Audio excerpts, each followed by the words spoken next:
Hello everyone, welcome to episode 9 of Tracknowledgement, the series where I delve behind the scenes into, well, usually the sample production on a Type 4 song, but recently I joined a Facebook group called the Producer's Corner. Really cool place, lots of really interesting people, talented people, producers like myself, all ages, all geographies, backgrounds, different equipment they use and stuff, but generally focusing on sampling, drum machines, keyboards, electronic production, largely hip hop. And they do this thing called the sample challenge. Once a week, they give everyone a song to sample from. Here, have at it, have fun, see what you can do with it. And it's really cool to hear everyone's different take on a different approach, different way of flipping it. As I'm learning the logo, nice flip.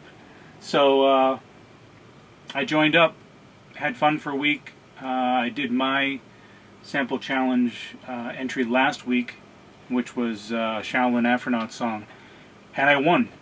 I didn't think I would because on the live show, the wrap-up where they play all the beats, they can only do 2 minutes, which is cool. I get it. I understand.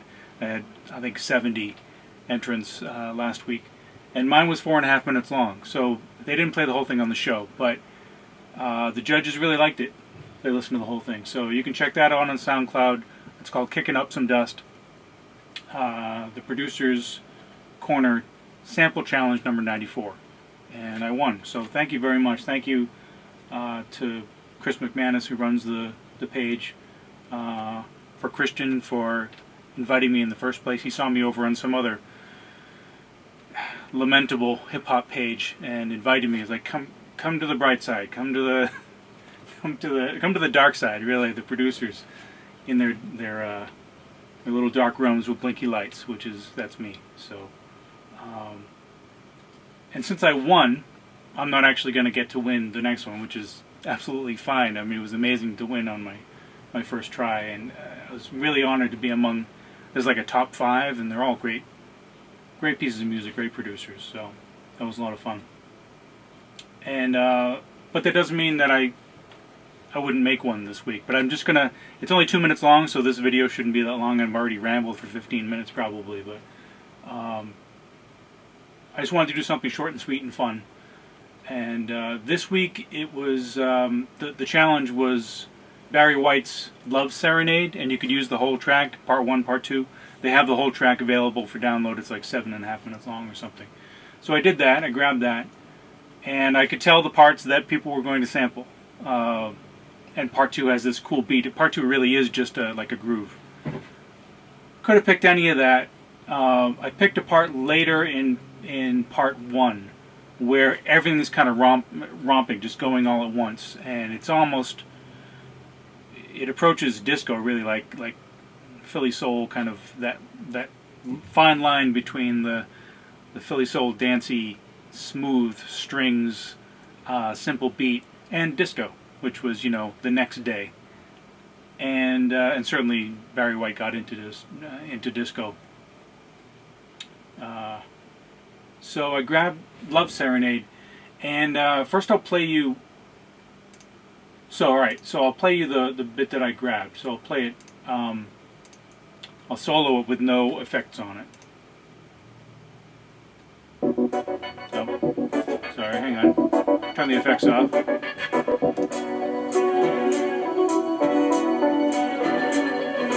So first thing I did is I shifted it 1/8 of a beat forward or back, I forget which, so that the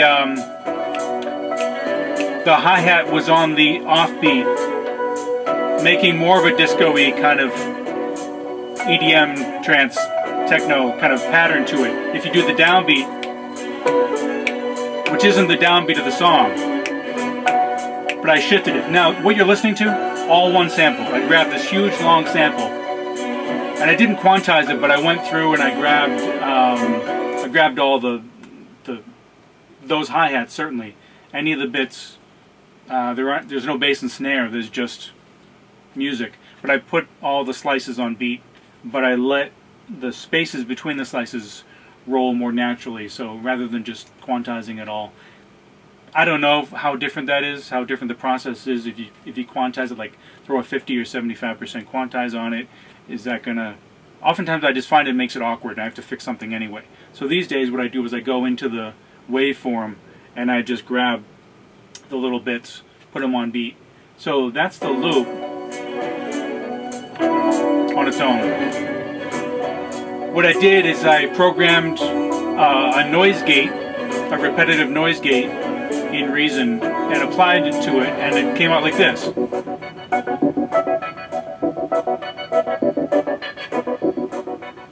You can still hear the hi-hat a bit on the offbeat, but it sounds like, it sounds like I added a bunch of techno keyboards or something. That's just that loop with a bunch of effects on it. There's an echo, there's a reverb, and a noise gate that's just going crazy on the 16th notes, and it's filtering it as it goes. But because I didn't want it only choppy like that, behind it I also put this. You can't really hear that much, but it's that loop shifted an octave down with no noise gate on it and turned down in the background, just to give it a little bed, and you hear more of that hi-hat. It gives it actually more of an open hi-hat feel because it's pitch shifted down, so the hi-hat is longer. Sorry, that's everything.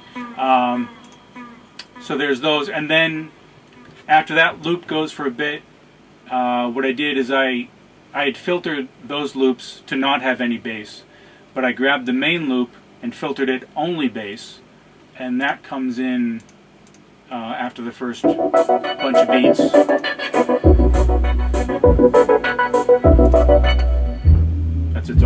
That's it on its own. Really simple. I didn't do anything to it. I just didn't even edit it. I mean, I put it on beat, but... And what's cool about shifting that sample, the 8th beat forward or back, is now that's right on the downbeat. And in the song, it's actually delayed. It's got kind of a swing to it. In this, it's right on the downbeat, which lends itself, debatably, more to a kind of dancey EDM feel. I never used the term EDM. I came up with electronic music, I don't know, since 1979, 80, or whatever. And then, it was like post-disco, and there was new wave, and then the stuff got into the clubs, like the Factory and stuff, and the DJ started working it and speeding it up and working grooves back and forth, and they started playing keyboards and drum machines, and Juan Atkins and Derek May, and just techno, eventually trance in England and France, in Germany, and it's electronic music. It's electro, really, is what I call it, but EDM, fine, people call it that. So, those loops go. There was a little bit early on in the Barry White song that I knew everyone was going to use, but you got to use it. The string sample is so great. I'll play that. Well, first I reversed it and had it fade in at the beginning.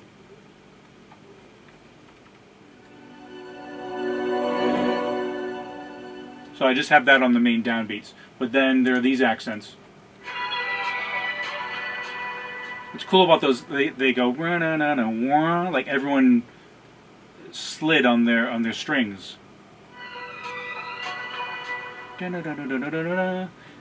Very disco, right? So I have those coming in on just accenting downbeats. This one in particular you can really hear.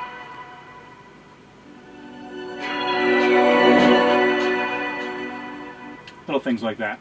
So those are from, I didn't sample any music at all from anything except Love Serenade, and really I just sampled that one big huge main loop. It goes twice in the song. The song's so short, that loop goes twice and that's it. It's 2 minutes long. Added a bunch of beats. I edited them, they're break beats, but, excuse me. Excuse me. But I edited them to do what I wanted them to do, to fit. But I just wanted it simple. I wanted kind of a disco beat. bass, clap,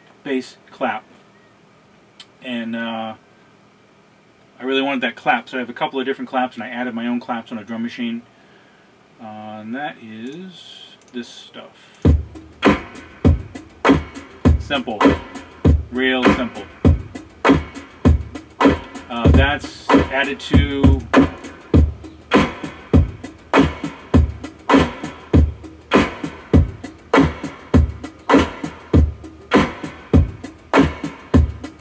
I just noticed something.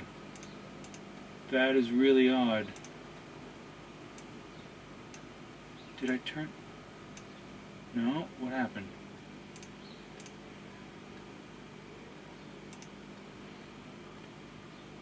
I'm looking at... There's a breakbeat on here that's supposed to have an open hi-hat, like a... And it's empty. It's like I turned the volume completely down on it. Very strange. I don't even know if that went into the final mix now. Anyway, I'm happy with the result, but whatever. So these beats, beat with congas, and that goes. We're bordering on disco here, folks. Slight little break that has our drum roll. That's it. Just threw that in for a little extra. My own drum machine over it. There's the open hi-hats that I added, but for some reason that sample is gone. Very strange. So my drum machine, real simple. But you gotta add cymbals, open hi-hats, ride cymbals, whatever it is. Something this short and this simple. This whole thing took me, what, like 7-8 hours to do. You know, I just threw in that sample, did some drum programming. It's when it's this short and this simple, it's all about sample selection, editing, and effects. The thing kind of writes itself, you know. If you go a little further into the song, and I add in more of a break beat.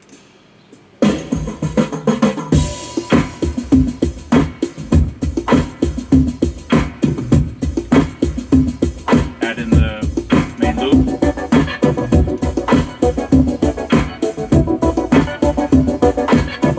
So, you know, simple, but it works. Yeah, a bunch of break beats. We're almost done. One cool thing that I wanted to do. Oh, all right. So there's a little bit kind of a chorusy thing. I wanted something that said Serenade because the challenge was Love Serenade.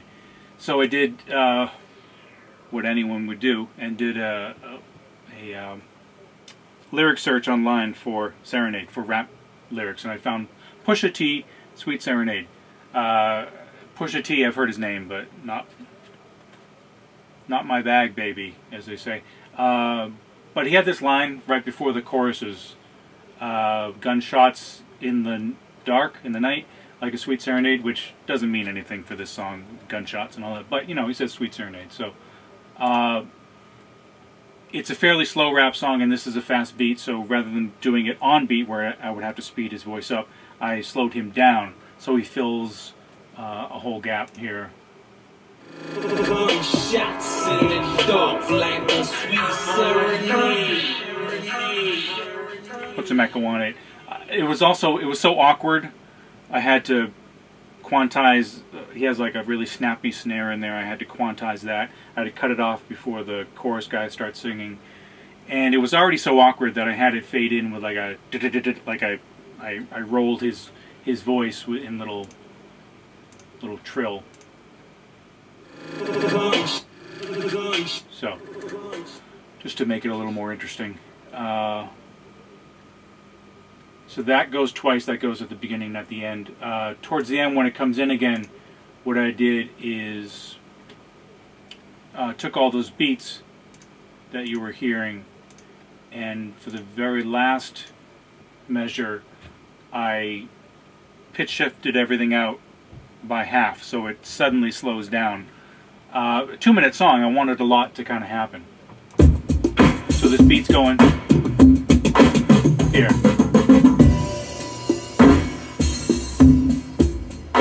So everything slows down, and that leads into him again. Nope, where is he? Here he is.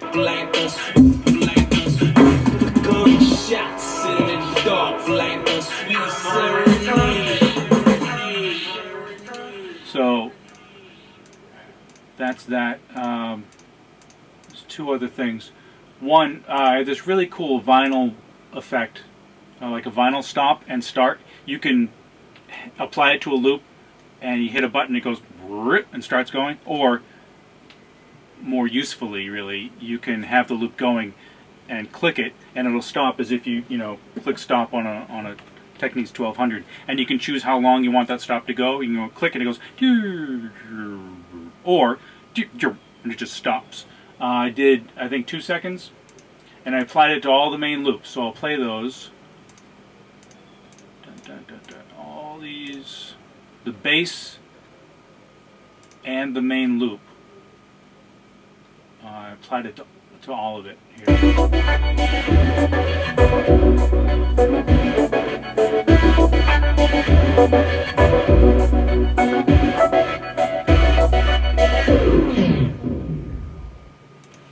And then to go back in to the beat after that, I cut off the first 32nd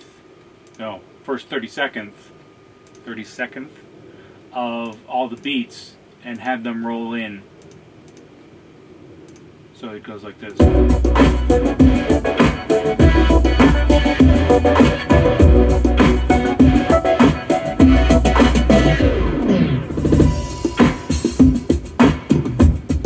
Just something to get your attention, Again, 2 minutes, you want there to be some variation.